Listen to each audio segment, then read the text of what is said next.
Hello friends, welcome to Creative Medicine.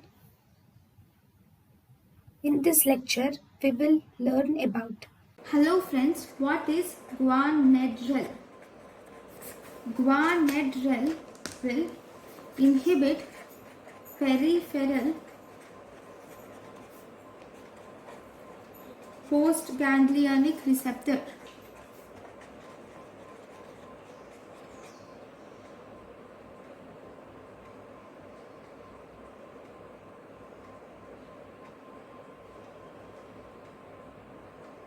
How does this do? By increasing the reuptake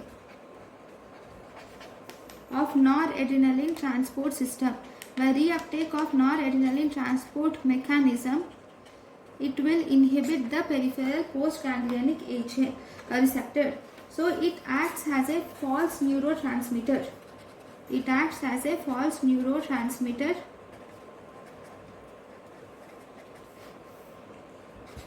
and it will also displace stored noradrenaline from the vesicle. It also displaces stored noradrenaline from the vesicle. So that is guanadil. Do not confuse it with guanabens. These group of drugs which are guanabens, guanfacin, and alpha-methyl-dopa and clonidine. So these are the group of drugs which are alpha-2 agonists. So this is the difference between guanadil and guanfacin and guanabens. Thank you for watching. Thank you and thank you for watching.